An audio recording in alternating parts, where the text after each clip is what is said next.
I'm going to take you through a little bit of a journey on what EnviroGold is doing, and it's a completely different approach. This is technical. It's a tech. We're a tech company.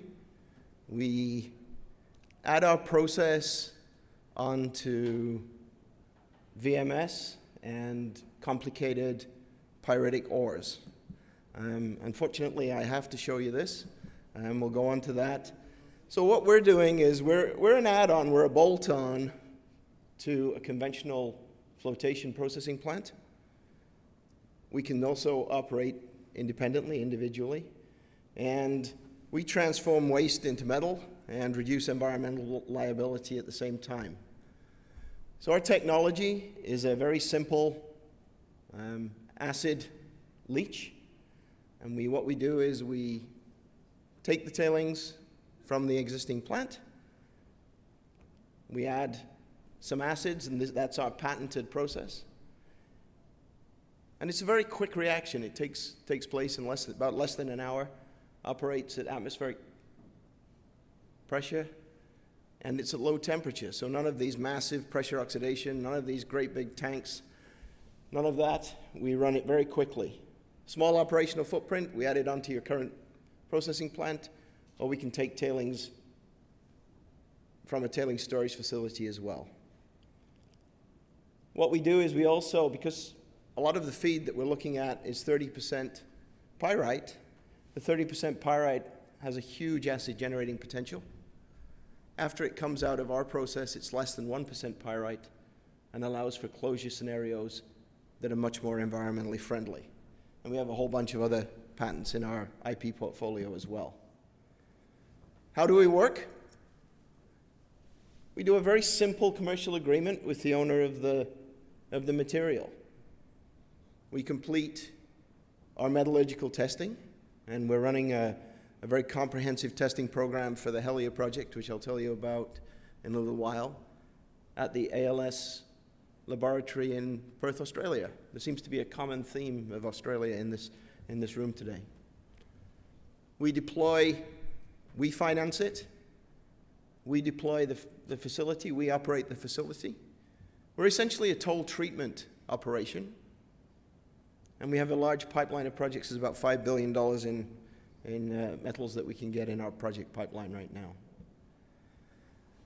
Have a quick look at what we can do. It's a scalable, it's modular, it's rinse and repeat for us.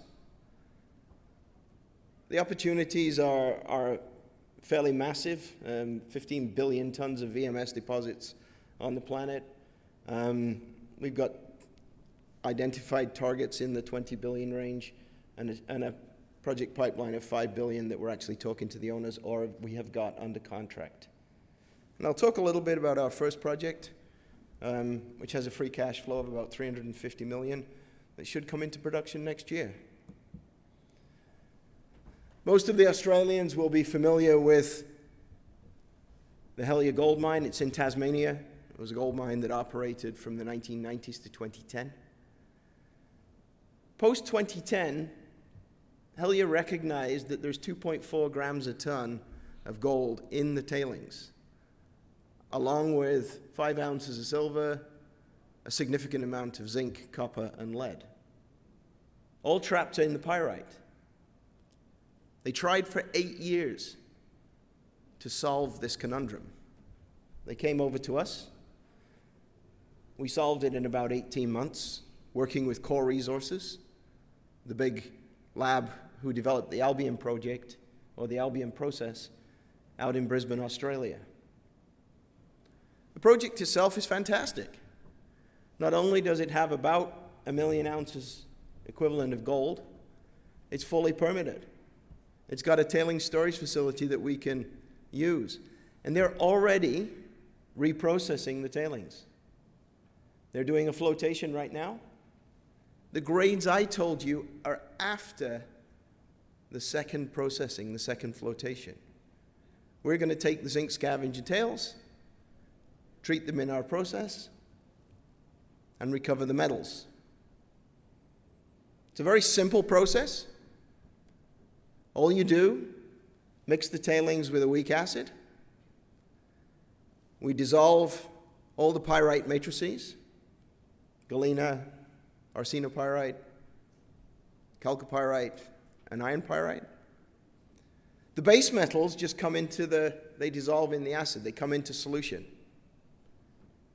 The gold and the silver stays in the sludge.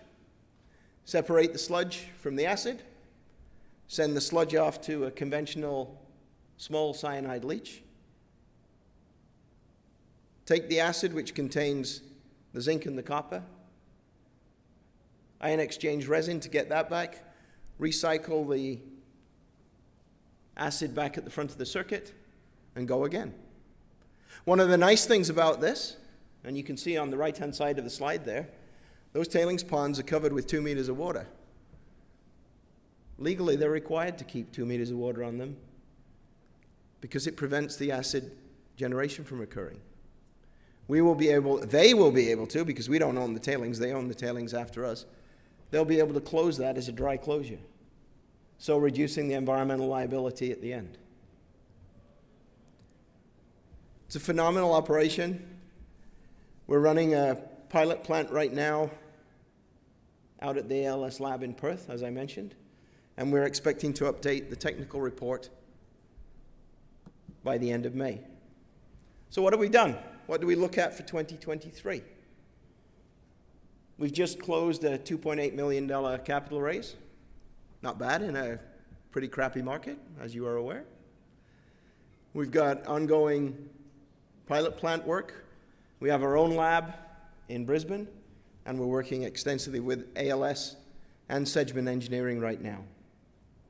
We will update the technical report, move straight on to detailed engineering with a view to having a definitive feasibility study in Q3, with the design engineering and construction going on into Q4. Very quick.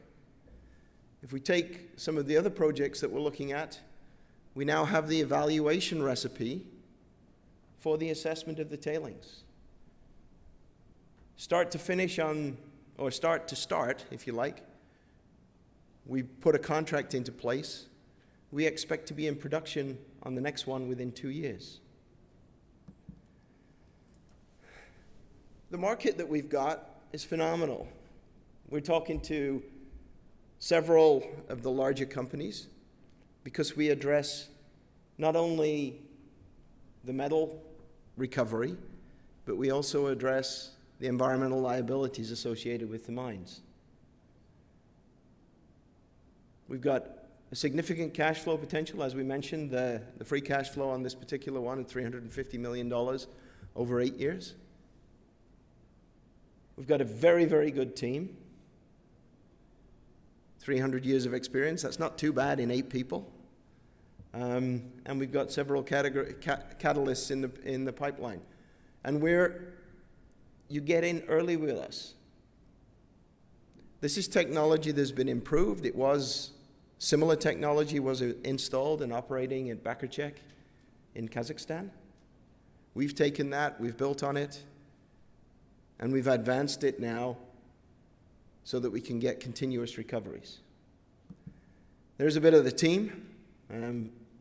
We've got a very lean group of individuals. As I mentioned, there's only 8 of us. And we've got a complete focus on getting the Helia project into production. And with that, I would like to thank you all very much.